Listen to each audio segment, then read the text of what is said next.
Hey, Dr. Jon Finn here. Welcome to the Habit Mechanic podcast. Right now, you can get my new best-selling book, Train Your Brain for the AI Revolution, at tougherminds.co.uk.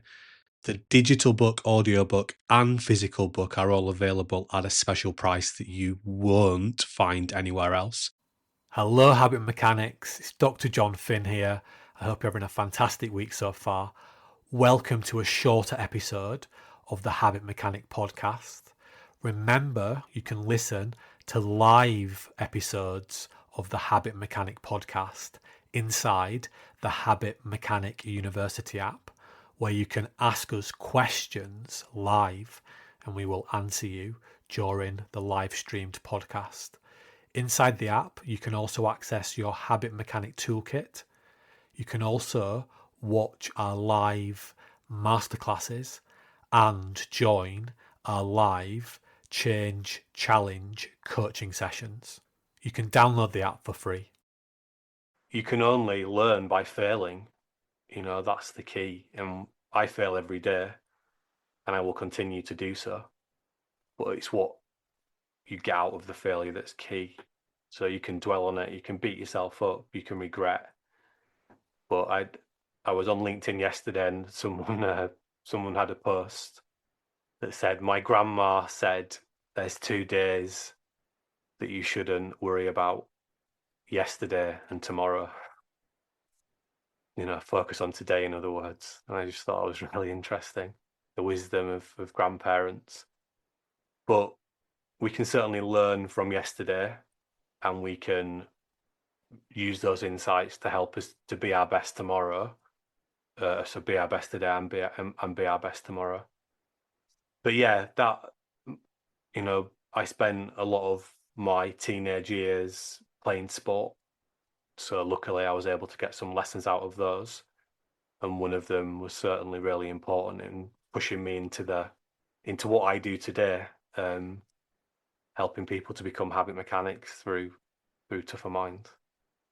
And it certainly was the start of a very long and substantial journey for you. Obviously, academic study and then practical application in the world of business, education, and elite sport of the things you develop with Tougher Minds, and you arrive today with the Habit Mechanic book, an Amazon bestseller, and the Habit Mechanic University app, and the Tougher Minds consultancy. How did the journey pan out, if you like, from your realization, and then as you started to develop Tougher Minds as an organization, and offer what you do now to people? How did that journey take shape? Yeah, so I did my dissertation in sports psychology, and I actually looked at the role of imagery in golf, and I was really interested in how the difference in imagery use, imagery effectiveness in very good golfers, in simple terms, to kind of beginner golfers. So I did a qualitative dissertation on that, literally interviewing golfers, how they used imagery. And then I went off to work in America via something called Camp America that people might be familiar with. So the summer after I finished my undergraduate degree, I went off to America, not knowing what grades I'd got or anything, which obviously you needed to understand your grade before you could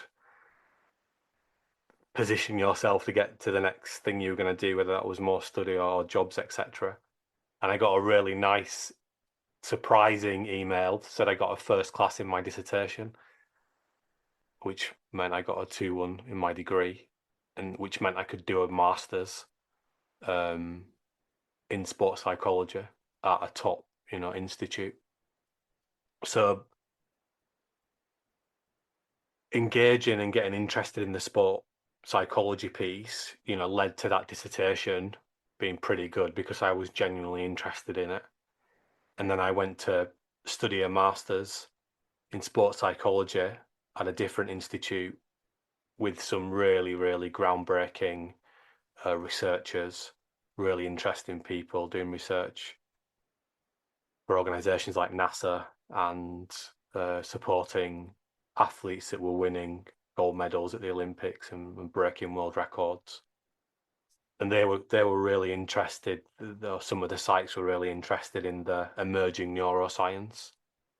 So the technologies allowing us to look inside the brain in real time, functional MRI scanners, were becoming accessible, affordable enough for research institutes to buy them. At that time, I think the French government had invested in a lot of these machines. So all the papers we were reading were from French researchers. So I just got them more and more interested in it, and also some of those psych people that were working at the highest level in an applied way as well, not just research.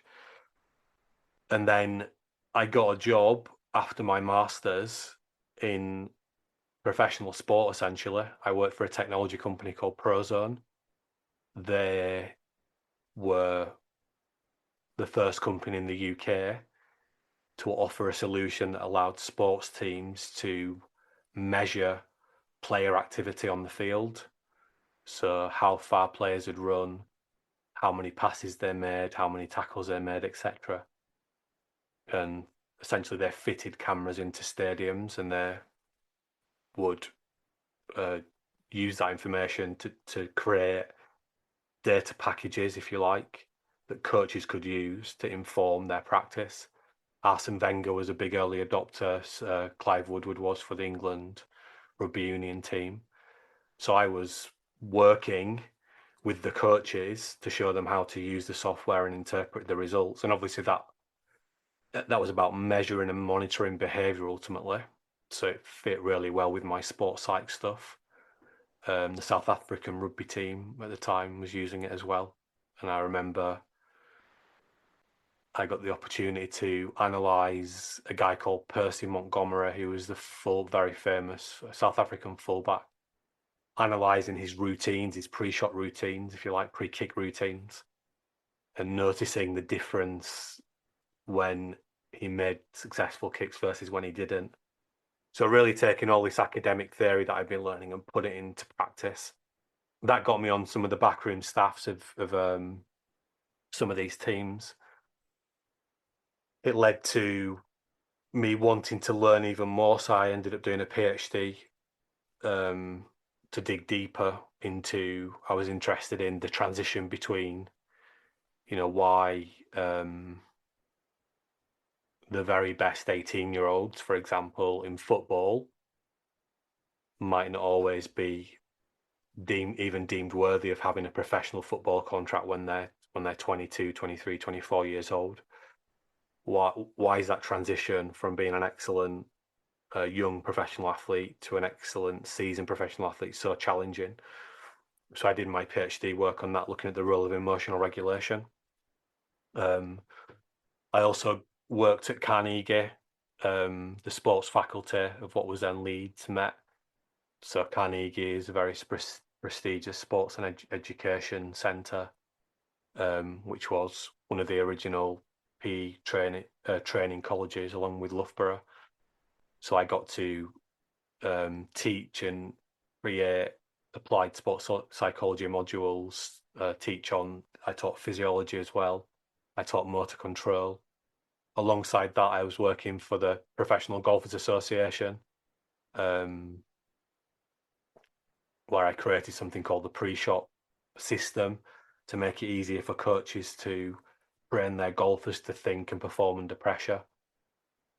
And then I got the opportunity to take all that stuff that I've been working on and go to work for a set of schools called the Monmouth Schools, which are a group of private schools in Wales, probably the top private school in Wales.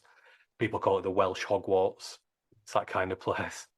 And the remit was basically, we want you to infuse performance psychology, sports psychology into the day-to-day lives of our young people. I had 2 years to do it, a blank piece of paper, and it was phenomenal experience, and learnt lots. Managed to do some really good work there. We wrote a paper about some of that work actually, which was interesting. But that work got a lot of press attention because it was in the build up to London 2012, and we'll probably dig into some of these stories, I would imagine, later in the podcast series as well. But other schools wanted this same approach.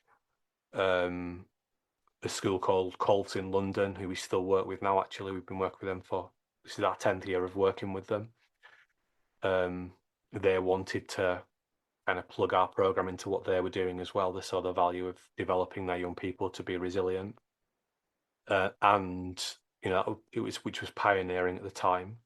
And essentially, so we had the sport, we had the education, and also we were working at university level education as well, working on things like PhD residential programs, so all the way through that educational journey. But essentially, we recognise the importance of training parents in what their children were learning. So we'd always have parent training programs as part of our school programs, and the parents essentially said, this training is much better than anything we get at work, so can you come into our businesses and do this for us as well? And that's what took us into the City of London at the request of the parents, introducing us to their employers. And in there somewhere is where Tougher Minds emerged. I think Tougher Minds really emerged after my first consultancy was called Performing Beyond Potential. And Tougher Minds, I think, emerged after Monmouth. That very specific name and, the rebrand, if you like.